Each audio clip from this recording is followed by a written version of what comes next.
바닷물의 염도는 3.5%라고 합니다. 그 물 100g 속에 35g의 소금이 이제 포함되어 있다는 것이죠. 자, 그렇다면 우리 몸에도 물이 있지 않습니까? 우리 몸에도 혈액이 있고 눈물이 있고 또 소변도 있고 또 땀도 있고 우리 몸에도 이 물이 있는데 우리 몸에 있는 이 물의 염도는 얼마쯤 될까요? 제가 찾아봤더니만 우리 몸의 염도가 0.9%라고 합니다. 그래서 우리가 우리 몸에 있는 물 1000g 속에 9g의 소금이 이렇게 희석되어 있다는 것이죠.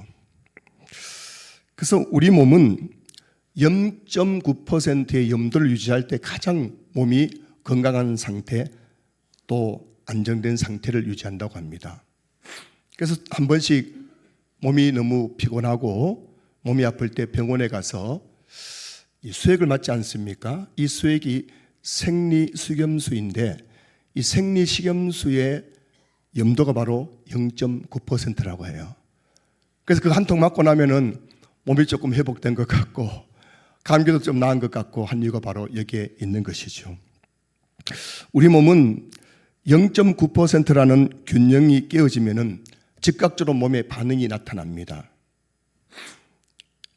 우리 몸의 염도가 0.9% 이하로 떨어지면은 두통, 메스꺼움, 피로와 같은 증상이 찾아오는 거예요. 물론 두통의 원인이 많겠지만 또 피곤함에, 피로함에, 피로감의 원인도 많겠지만 요즘 너무 저염식하는 분들이 많지 않습니까? 무조건 소금을 적게 먹으면 좋다고 채식을 하면 좋다고 해가지고 오늘날 한국 우리 성인들, 우리나라 사람들이 너무 저염식을 한다는 겁니다. 그런데 의사 선생님 말에 의하면은 이 어떤 분들이 두통 때문에 찾아와요. 또 너무 피로감이 많다고 잠을 자도 피로하다는 겁니다.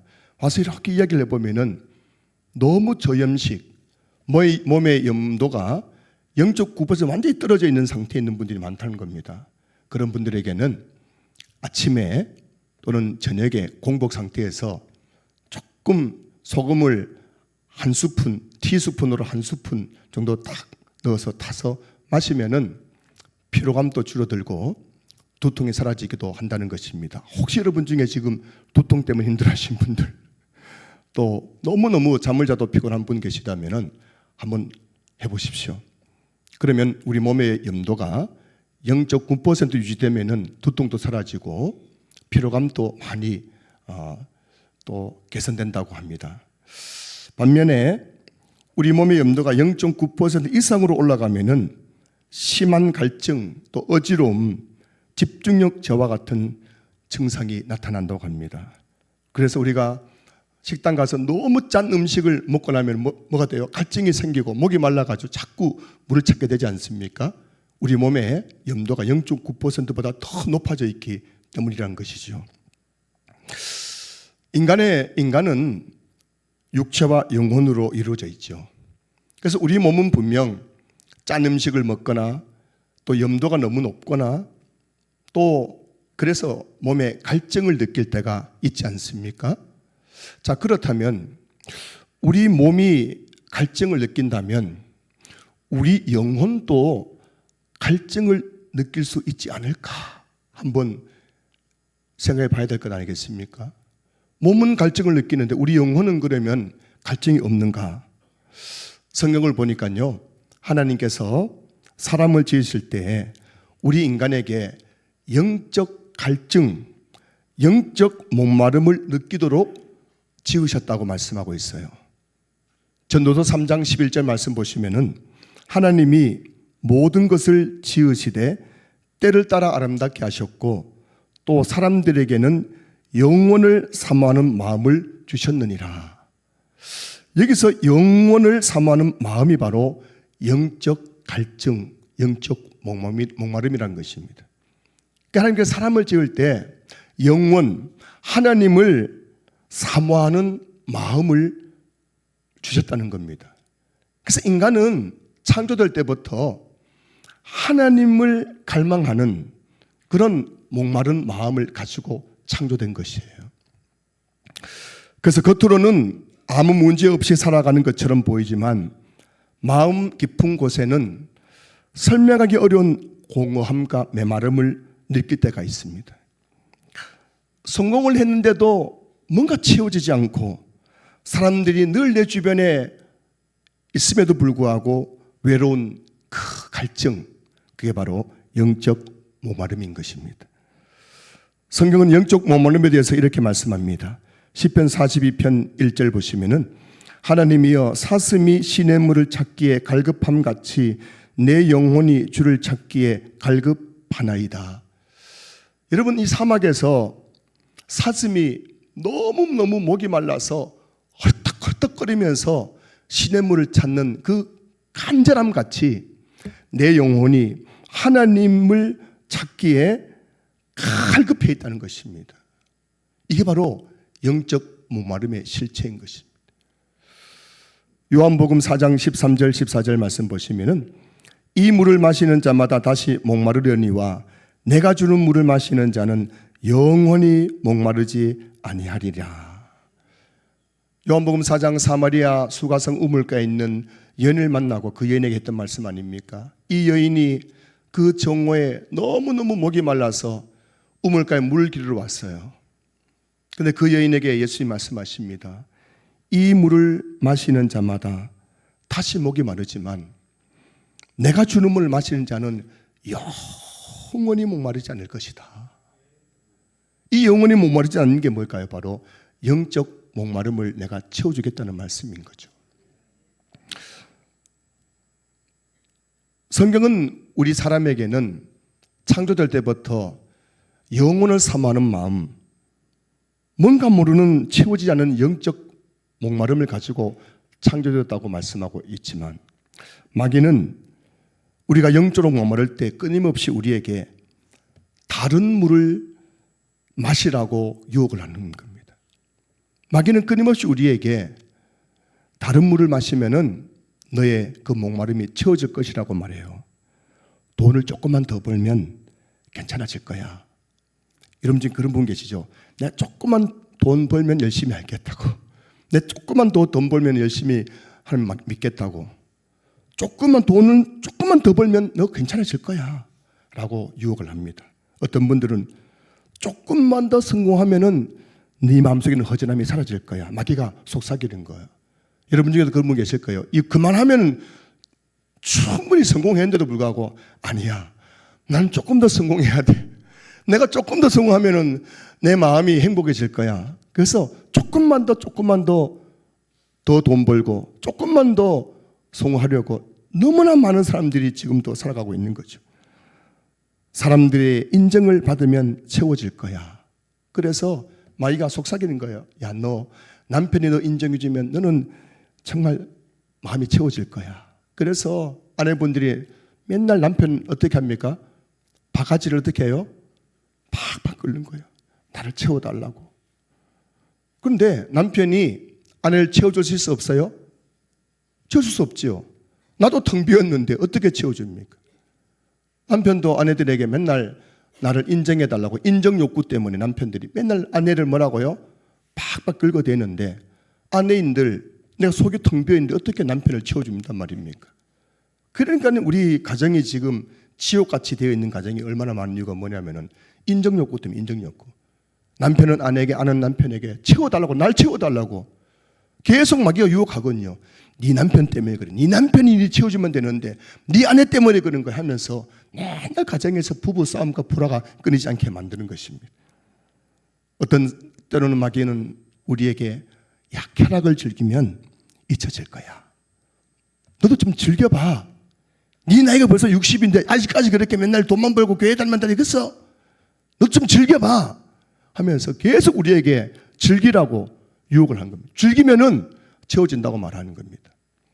그래서 세상 사람들은 내 안에 채워지지 않은 이 영적 목마름을 채우기 위해서 끊임없이 돈을 추구하고 끊임없이 성공을 추구하고 끊임없이 누군가의 인정을 받으려 하고 끊임없이 즐기고 쾌락을 추구하면서 살아가고 있는 거예요. 그래 여러분, 바닷물을 마시면은 오히려 더 심한 갈증이 느껴지는 것처럼 이 세상적인 물을 마셔도 우리 영혼의 목마름이 채워질 수가 없는 거예요. 그래서 겉으로는 다 갖춘 것 같지만 한번 보세요. 여러분 옆에 계신 분 보세요. 다 보면 그래도 메이커 있는 옷 입었지 않습니까? 제 빼고 말씀이죠. 다 그 목사는 뭐인지도 모르고 그냥 본인들은 막 백화점 가서 브랜드 옷 사 입고 다 갖췄잖아요. 그런데도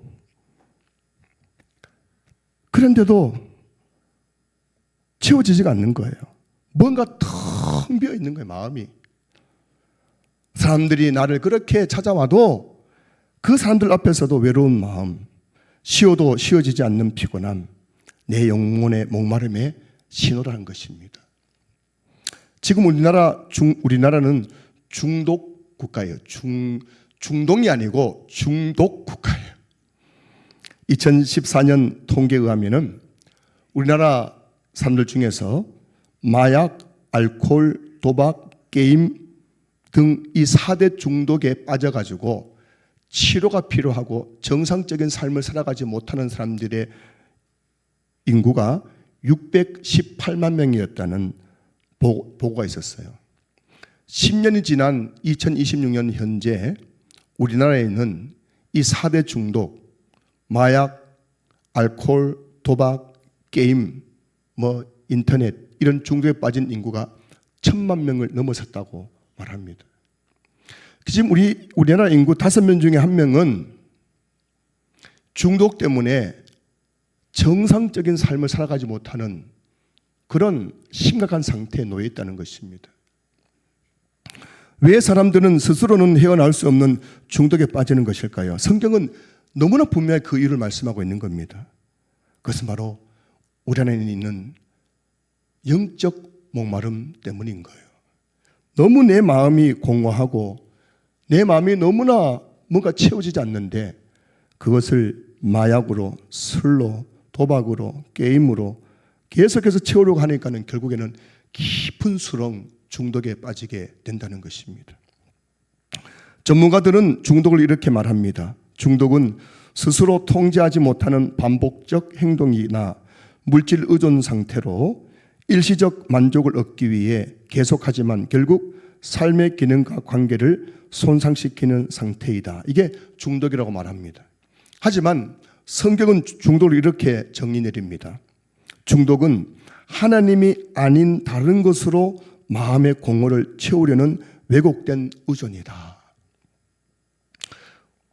우리 인간에게는 영원하신 하나님을 사모하는 마음, 영적 목마름이 있는데 하나님이 아닌 다른 것으로 마음의 공허를 채우려고 하는 왜곡된 의존, 그것이 돈이었든 그것은 성공이든 사람의 인정이든 쾌락이든 이렇게 의존한 상태가 깊어진 것, 이게 바로 중독이라고 성경은 말합니다. 어쩌면 이 세상 모든 사람은 크고 작은 중독 속에 살아가고 있는지도 모르겠습니다. 우리가 흔히 말하는 마약, 알코올, 도박, 게임 같은 사회적 문제만이 중독이 아니라 무엇인가에 너무나 지나치게 집착하고 그것 없이는 견딜 수 없는 상태라면, 이거 안 하면 도저히 견딜 수 없는 상태라면 그것 역시 중독의 한 모습일 것입니다. 스포츠에 너무 빠져 있는 사람들이 있죠. 취미 생활에 너무 몰두하여 삶의 균형을 잃어버린 사람들이 있는 거예요. 밤낮으로 그냥 일에 푹 빠져 있는 사람들이 있는 것입니다. 사람의 인정에 너무너무 매달리는 사람들이 있는 겁니다. 이게 다 중독의 한 일종이라는 것입니다. 겉으로는 건전해 보일지 몰라도 내가 운동한다는데, 내가 취미생활을 한다는데 겉으로는 건전해 보일지 몰라도 그것이 내 삶을 지배하고 그것이 없으면 불안하고 그것을 통해서만 위로를 얻으려고 한다면 이미 오전의 단계에 들어선 중독이라는 것입니다. 왜 사람은 이렇게 무엇인가에 매달리게 될까요?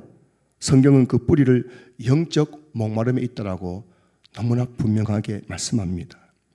하나님으로 채워져야 할 자리에 다른 것으로 채우려고 하기 때문에 끊임없이 더 마시고 더 찾고 더 붙잡으려 하는 것인 거예요. 오늘 본문을 보면 그런 인간의 모습을 너무나 잘 알고 계신 예수님께서 성전에 서서 이렇게 소리치십니다. 누구든지 목마르거든 내게로 와서 마시라. 죄송합니다. 오늘 본문의 배경은 37절 보면은 명절 끝날 곧 큰 날이라고 되어 있습니다. 이 명절은 바로 이스라엘 백성들이 3대 절기 중 하나인 초막절을 가리킵니다. 초막절은 이스라엘 백성들이 광야 40년을 기념하기에 하나님께서 제정하신 절기이죠. 이 초막절을 통해서 이스라엘 백성들은 광야에서 하나님께서 우리를 인도하시고 우리를 먹이시고 우리를 이 가나안 땅으로 인도하셨던 것을 늘 기억하게 했던 것입니다. 이 초막절 절기 때에는 제사장들은 매일 실로암 연못에서 물을 길어와 성전 제단 서편에 붓는 의식을 행했습니다. 이 의식의 기원이 뭐냐면은 출애굽기 17장을 보면은 이스라엘 백성들이 광야에서 너무너무 목이 말라서 막 원망을 했습니다. 그때 하나님께서 모세에게 반석을 쳐서 물을 내라 하셨죠. 그래서 모세가 하나님의 말씀에 순종해서 반석을 치자 그 메마른 반석에서 물이 칼칼 쏟아져서 200만 명이 넘는 이스라엘 백성들이 그 광야에서 그 물을 마시면서 다시금 육적 목마름을 해결할 수가 있었던 것입니다. 이 초막절 행사 때 제사장들은 매일 실로암 연못에 물을 떠와서 그 물을 제단 서편에 부으면서 광야에서 하나님께서 우리 이스라엘 백성들에게 반석에서 물을 내서 이렇게 우리를 먹이셨습니다. 그런 의식을 행하면서 그 기념했다는 것입니다. 자, 그런 절기의 절정에서 예수님은 그 성전에 서서 큰 소리로 외치신 겁니다. 누구든지 목마르거든 내게로 와서 마시라. 예수님은 자신이 바로 그 광야의 반석의 실체라는 것을 선언하고 계신 것입니다. 구약에서 그 광야의 반석은 상징이었고 그림자였습니다. 그리고 이제 그 반석의 실체 되신 예수님이 그들 앞에 서 계신 겁니다. 사도 바울은 이 사건을 이렇게 해석합니다. 고린도전서 10장 4절 말씀 보시면은 다 같은 신령한 음료를 마셨으니 이는 그들을 따르는 신령한 반석으로부터 마셨음에 그 반석은 곧 그리스도시라. 고린도전서 10장 4절에서 바울은 그 광야에 물을 낸 그 반석이 곧 누구라고요? 그리스도라고 말씀하고 있는 거예요. 그 구약의 광야의 반석은 그리스도의 예표인 것입니다. 광야 이스라엘 백성들의 육체적 생명을 유지시켜 주신 그 물은 장작 그리스도께서 주실 영적 생명수를 가리키는 예표였다는 것입니다. 예수님은 자기 자신이 광야에서 물을 낸 그 반석의 실체이시며 사람들의 영적 목마름을 영원히 해결해 주시는 참된 생수이심을 선포하고 계신 겁니다.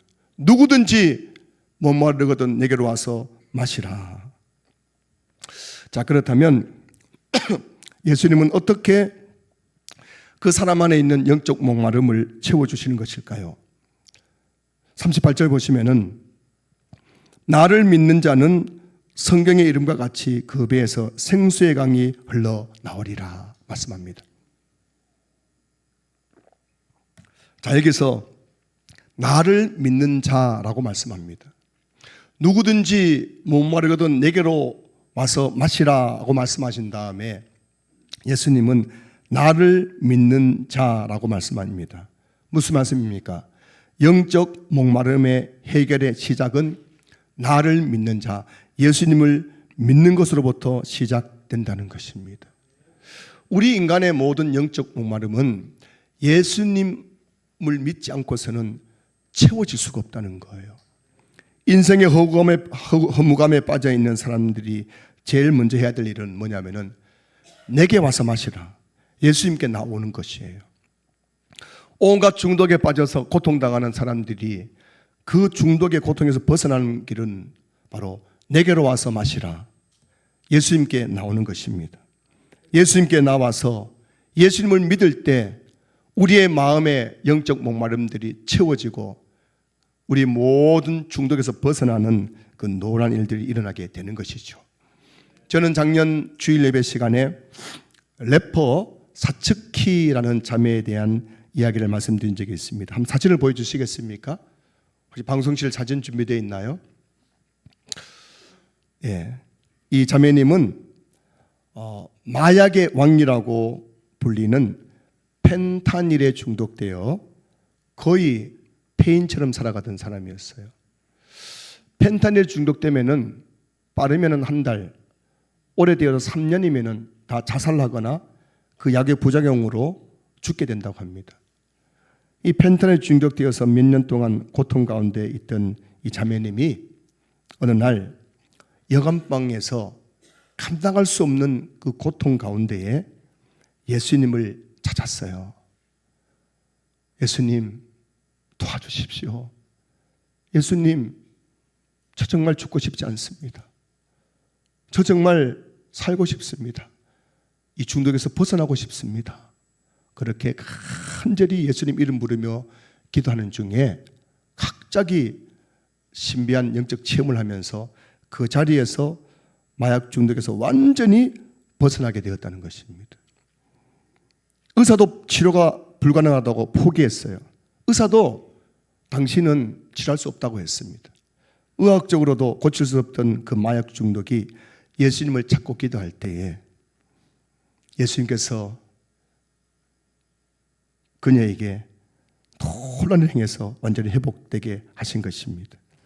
여러분, 누구든지 예수님 믿으면 어떤 중독이라도 벗어날 수 있게 되는 줄로 믿습니다. 여러분 주변에 지금 너무나 그 마음의 우울함과 인생의 그 허무주의에 빠져 있는 분들, 또 여러분 가까운 가족 중이나 친지나 이웃 중에서 중독 때문에 너무 고통당한 분이 계시다면 제일 먼저 해야 될 일은 뭐냐면은 예수님께 나오는 거예요. 예수를 믿어야 되는 겁니다. 예수 없이는 절대 거기서 벗어날 수가 없습니다. 자, 예수님을 믿으면 그 다음에 어떤 일이 나게 된다고요? 38절 하반절을 보시면은 그 배에서 생수의 강이 흘러 내리리라 되어 있어요. 여기서 그 배 할 때 이 배는 우리 신체에 있는 이 신체 기관 하나인 배를 의미한 것이 아니라 이게 히브리식 표현인데요. 여기서 말하는 이 배라는 것은 바로 사람의 마음의 중심, 존재의 가장 깊은 곳을 의미하는 거예요. 그래서 오늘 이 38절 말씀이 뭐냐면은 나를 믿는 자는 그 배에서, 즉 마음의 중심에서 그 존재의 가장 깊은 곳에서부터 생수의 강이 흘러내리리라, 이런 말씀인 거예요. 그리고 여기서 흘러나오리라는 이 헬러 단어의 의미는 넘쳐 흐른다, 충만을 의미하는 거예요. 자, 여러분 오늘 38절 말씀을 정리하면 이런 내용이에요. 나를 믿는 자, 예수님을 믿으면은 어떤 일이 나느냐? 그 사람의 그 존재의 가장 깊은 곳에서부터 생수의 강이 흘러서 넘쳐서 충만해지게 되는 역사가 나타난다는 거예요. 우리 인간의 문제가 영적 목마름의 문제인데 예수님 믿으면 예수님께서 우리 영혼의 목마름 가장 깊은 곳에서부터 생수의 강이 콸콸콸 흘러넘치도록 충만하게 해주신다는 겁니다. 그러니 영적 목마름이 완전히 채워지게 되는 것이에요. 래퍼 사츠키 자매를 보십시오. 마약에 중독되어 마약 없이는 단 하루 살아갈 수 없었지만 예수님을 찾고 그 예수님 이름을 부르면서 기도할 때에 그녀의 마음 가장 깊은 곳에서부터 생수의 강이 흘러넘치면서 그 자리에서 그를 붙잡고 있던 모든 중독이 깨끗하게 치료가 되고 회복되어 버린 것입니다. 할렐루야. 이런 일들이 예배 현장에 우리에게도 일어나게 되는 줄로 믿습니다. 자, 그렇다면 그 배에서 생수의 강이 흘러나오리라는 이 말씀은 구체적으로 어떤 것을 의미하는 것일까요? 39절 보실까요? 이는 그를 믿는 자들이 받을 성령을 가리켜 말씀하신 것이라 되어 있어요. 이는이라는 말씀은 앞절 38절을 가리키는 겁니다. 자, 38절 뭐라고요? 나를 믿는 자는 그 배에서 생수의 강이 흘러나오리라. 이 말씀, 이는, 이 말씀이 곧 뭐를 가리킨다고요? 그를 믿는 자들이 받을 성령을 가리킨다는 거예요. 그래서 여러분 38절에 이 생수의 강이란 게 뭐냐면 바로 성령을 말하는 겁니다. 성령. 자, 여러분 예수님을 믿으면 저와 여러분들이 다 성령을 선물로 받습니다. 여러분들이 예수님을 내 마음에 영접하는 순간 여러분들이 의식했건 의식하지 못했건 성령을 선물로 받는데 어떻게 받느냐 하면은 생수의 강이 그 사람 영혼 깊은 곳에서부터 흘러 넘치는 그런 성령을 받게 되는 거예요. 여러분들이 느끼지 못할 수도 있어요. 어떤 분들은 느낀 분도 계세요. 중요한 것은 예수를 믿는 순간에 누구든 성령을 선물로 받는데 그 성령은 우리에게 우리의 마음의 중심, 우리의 속의 가장 깊은 곳에서부터 생수의 강이 되어서 흘러넘치는, 그렇게 넘치면서 우리 안에 임재하게 되는 것입니다. 이것을 다르게 표현하면 그래서 이걸 하는 것입니다. 그래서 오늘 예수님께서 지금 그 초막절 절기를 지키는 사람들에게 실로암에서 떠온 샘물에 떠오는 그 물을 부으면서 기념하는 그들에게 이 물은 너희들 다시 목마르게 하지만 나를 믿는 자는 영원히 모르지 않는 생수의 강이 그 사람 깊은 곳에서 흘러넘치는 놀라운 것을 경험하게 될 것이라고 말씀하고 계신 것입니다. 오늘 설교 제목은 영적 목마름입니다. 영적 목마름은 어떻게 채워질까요? 그것은 바로 생수의 강인 성령으로 충만해져야 채워질 수 있다는 것입니다. 그래서 여러분 생수의 강인 성령으로 충만해지면은 세상적인 중독, 집착에서부터 벗어날 수 있는 거예요. 중독의 해결은 단순히 끊는 것이 아니라 올바른 것으로 채워지는 것이에요. 채워지면 끊어지는 겁니다. 채워지면은 진짜가 아닌 것이 다 내 몸에서 빠져나가게 되는 거예요. 영혼의 갈증이 해결될 때 왜곡된 의존은 힘을 잃게 되는 것이죠. 사도행전을 가리켜서 성령 행전이라고 하는데요. 사도행전에 나오는 제자들은 성령으로 충만했습니다. 그들이 성령으로 충만했을 때 첫 번째 나타나는 현상이 뭐였냐면, 변화가 뭐였냐면 기쁨이었어요. 기쁨. 자, 사도행전 2장 46절 보세요. 날마다 마음을 같이하여 성전에 모이기를 힘쓰고 집에서 떡을 떼며 기쁨과 순전한 마음으로 음식을 먹고라고 되어 있죠.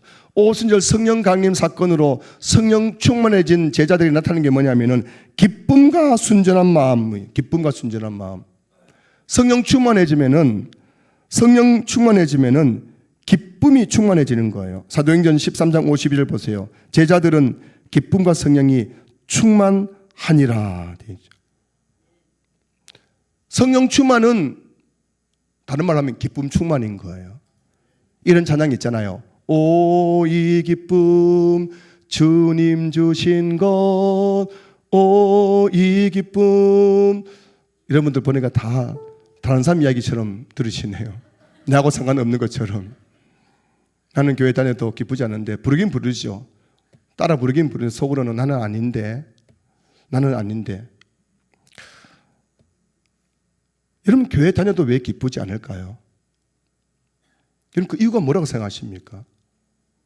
분명히 성경은 예수님 믿고 성령 충만해지면은 막 기쁨이 충만하다고 했거든요. 고난 앞에서도 충만한 거예요. 기쁜 거예요. 이게 진짜 성경이 말하고 있는 예수 믿는 자에게 나타나는 그런 마음의 변화입니다. 그런데 우리는 교회 다녀도 기쁘지 않아요. 교회 나오다 재미가 없어요. 아니, 사는 것 자체가 그냥 지긋지긋하고, 그래서 한단 말이 빨리 천국 갔으면 좋겠습니다. 이렇게 이야기하는 거예요. 뭐가 문제입니까? 돈이 없었습니까? 성공하지 못해서입니까? 자식들이 속썩여서입니까? 몸에 질병이 있었기 때문입니까? 여러분, 우리가 기쁘지 않는 이유가 뭐냐면 바로 성령으로 충만하지 않기 때문인 거예요. 이걸 정확하게 우리가 진단해야 되는 겁니다. 병원에 가서 의사 선생님들이 우리 몸의 증상을 이렇게 이야기하면은 정확한 병명을 진단하는 것처럼 내가 예수 믿고 교회 다녀도 이렇게 즐겁지 않고 재미가 없고 교회에 나오는 것이 너무너무 힘든 이유가 뭐냐? 그 이유는 성령으로 충만하지 않기 때문이란 것입니다. 에베소서 5장 18절 보세요. 술 취하지 말라. 이는 방탕한 것이니 오직 성령으로 충만함을 받으라 되어 있어요. 자, 여러분 보십시다. 왜 사람들이 술을 취합니까? 왜 술을 마셔요? 영적으로 목마르기 때문이에요. 에베소 교회에 있는 성도들도 교회를 다닙니다. 바울이 전한 복음을 듣고 교회를 다니기 시작했습니다. 예수님 믿었어요. 그런데 에베소 교회 성도들 중에도 여전히 뭐라고요? 집에서 맨날 홀짝홀짝 술 마시는 성도들이 많았다는 겁니다. 밥 먹을 때 꼭 뭐라고요? 반주로 소주 반병 한 병 비워야 뭔가 먹은 것 같은 사람들이 있죠. 밤에 누웠는데도 뭔가 마음이 해가지고 잠이 안 와가지고 냉장고 문 열고 막걸리 한 병을 비워야만 알딸딸해가 이제 잠이 오는 사람들이 있죠. 그 왜 그러냐는 겁니다. 에베소 교회 성도들이 그랬다는 겁니다. 왜 그러냐? 영적 목마름 때문에 그들이 그렇게 술을 취했다는 겁니다. 그런데 오늘 바울이 말합니다. 술 취하지 말라. 이는 방탕한 것이니 오직 성령으로 충만함을 받으라. 너의 영혼에 있는 그 영적 목마름은 술 마신다고 해결되는 것이 아니라 오직 성령으로 충만함을 받아야만 해결될 수 있다고 바울이 말하고 있는 것입니다. 여기서 에베소 5장 18절 말씀 다시 한번 보여주실까요? 충만함을 받으라는 이 헬라어 이 단어의 문법적 의미가 뭐냐면은 문법적으로 이 시제가 뭐냐면은 현재 수동태라는 거예요. 그래서 헬라어에서 현재 수동태를 뭘 의미하냐면은 한 번을 의미하는 것이 아니라 한 번 성령 충만을 받으라는 것이 아니라 계속해서 받으라는 것이에요. 계속해서 받으라는 것입니다. 성령 충만은 예수 믿을 때 한 번 받는 것으로 끝나는 것이 아니라 계속해서 성령 충만을 받아야 되는 거예요. 다시 말하면 조버님들이 교회 다니면서 예수님 믿고 그 예수님 믿는 순간 성령의 소문을 받을 때 성령께서 우리 영혼 깊은 곳에서부터 생수의 강이 되어서 흘러 넘치는 체험을 했지만은 그것이 계속되는 것이 아니라 우리가 하루 세 끼 밥을 먹는 것처럼 우리는 매일매일 삶 속에 성령 충만한 삶을 유지해야 된다는 것입니다. 그래야만 교회 다녀도 10년을 다녀도 20년을 다녀도 고난 앞에서도 우리는 기뻐하는 삶을 살 수가 있는 것이에요. 오늘 우리의 문제가 바로 여기 있지 않습니까? 오늘 우리의 문제가 바로 여기 있어요. 도대체 왜 우리는 기쁘지 않는가? 왜 교회에 나오도 이렇게 재미가 없는가? 우리 교회가 작은 교회에서 그렇습니까? 목사 설교를 못해서 그렇습니까? 원수 같은 성도들이 눈앞에 보여서 그렇습니까? 아니라는 것입니다. 아니라는 것입니다. 왜 이렇게 나는 교회에 나와도 즐겁지가 않는가? 그 이유는 내 안에 지금 성령의 생수강이 흐르지 않기 때문인 거예요. 성령 충만해서 내 안에 생수의 강이 흘러넘치면은 30년, 40년 교회 다녀도 처음 믿을 때처럼 기쁨이 충만한 거예요.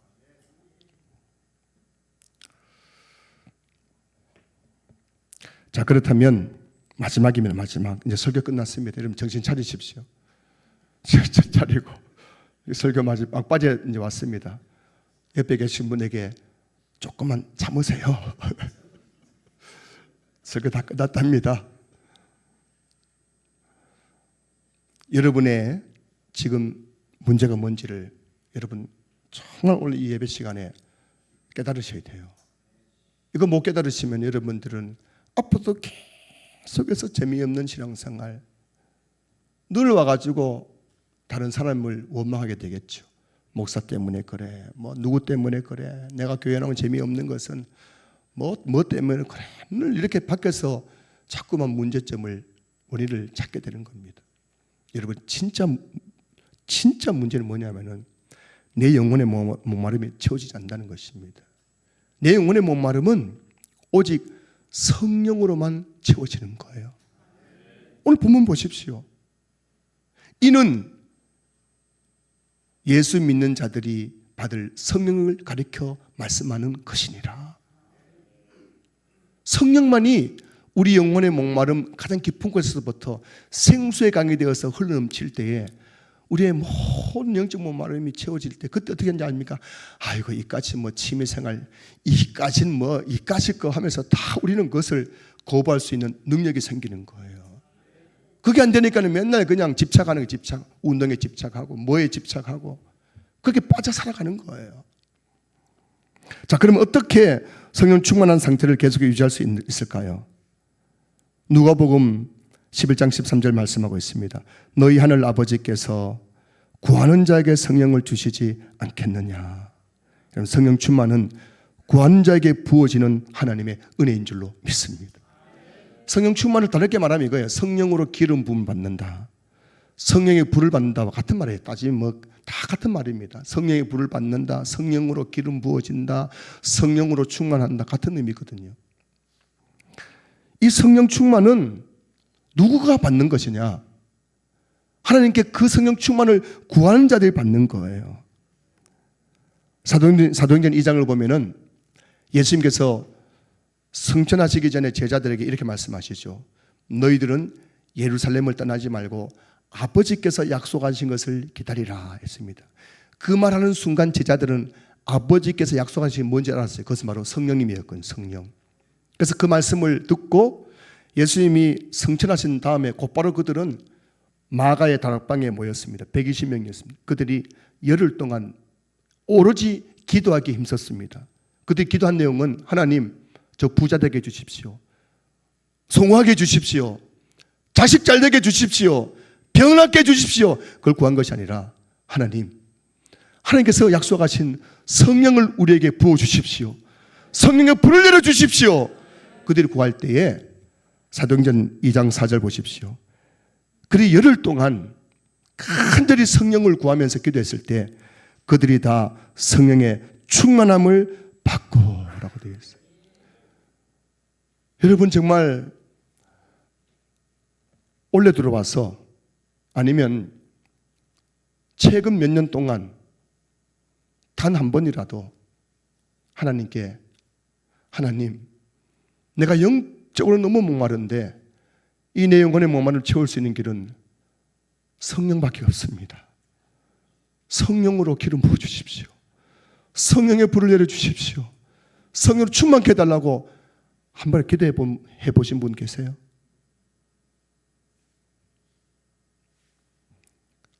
이 제자들은 마가의 다락방에서 열흘 동안 기도했어요.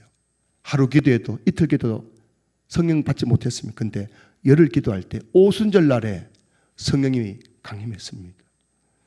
여러분들이 만약 내가 사는 게 너무가 재미가 없고 교회 나오도 기쁘지가 않고 뭔가 내 마음이 뻥 뚫린 것 같고 집에 가서 남편을 봐도 아내를 봐도 회사에 가도 너무너무 사는 게 재미가 없고 우울하다면 여러분들이 열흘 동안이라도 제자들이 마가의 다락방에서 열흘 동안 성령 구했던 것처럼 성령을 구해 보십시오. 나는 너무 왜 이렇습니까? 내가 왜 이렇게 사는 게 재미가 없습니까? 왜 이렇게 우울합니까? 왜 이렇게 예수 믿는 것이 재미가 없습니까? 즐겁지가 않습니까? 하나님, 성령을 좀 내게 부어달라고, 성령을 충만하게 해달라고 열흘이라도 기도해 보십시오. 여러분이 성령 불 받을 것입니다. 성령 기름 부어질 것입니다. 성령께서 여러분의 그 영혼의 메마른 곳에서부터 시작해서 생수의 강을 넘치는 놀라운 역사를 이루어 주실 것입니다. 여러분, 말씀을 마무리하겠습니다. 겉은 멀쩡한데 속이 바짝 메말라 있는 사람들이 있죠. 여러분 아니세요? 여러분 그런 사람 아닙니까? 겉은 멀쩡하잖아요. 보세요, 멀쩡하잖아요. 다 보면 그래도 점잖고 그래도 먹고 살만하고 옷도 보이다 브랜드 입고 제 빼고 다 그렇게 입고 다니시고 사달라는 게 아닙니다. 또 속으로 지금 제 목사가 또 옷 사달라고 하네. 그러지 마세요. 여러분 안 사줘도 백화점 갈 수 있습니다. 그건 아니라 겉은 멀쩡해요. 지금 보세요, 다 멀쩡하잖아요. 그런데도 속은 텅 비어 있어요. 웃지만은 속은 울고 있어요. 그래서 웃어도 썩소. 썩소예요, 썩소. 웃는데 속은 울고 있는 거예요. 성공했지만은 만족이 없어요. 다 가졌는데, 남들 가진 거 다 가졌는데도 행복하지 않습니다. 무엇 때문입니까? 여러분 정확하게 아셔야 됩니다. 여러분의 영혼의 목마름 때문인 거예요. 이제 그럼 어떻게 해야 됩니까? 성령을 구하셔야 됩니다. 주님, 목마른 내 영혼을 성령으로 채워주십시오. 주님, 목마른 내 영혼에 생수의 강이 흘러넘치게 해주십시오. 다른 물을 찾지 않게 하시고 오직 성령이 나를 채워주시옵소서. 여러분 그렇게 기도할 때 여러분도 오늘 본문에 나오는 그 배에서 생수의 강이 흘러 넘치는 영적 체험을 하게 될 것입니다. 그때 여러분 안에 있는 모든 중독은 사라지게 될 것입니다. 여러분 안에 있는 모든 불면증, 우울증도 사라지게 될 것입니다. 더러운 귀신이 여러분을 떠나가게 될 것입니다. 그 기도로부터 시작해서 성령의 역사가 우리 안에 조용히 그러나 분명하게 흘러넘치게 될 것입니다. 그때 우리는 목마른 인생이 흘러넘치는 인생으로 바뀌게 될 것입니다. 오늘 그 성령을 구하는 우리 신앙교회 모든 성도들 되시기를 주님의 이름으로 축원합니다.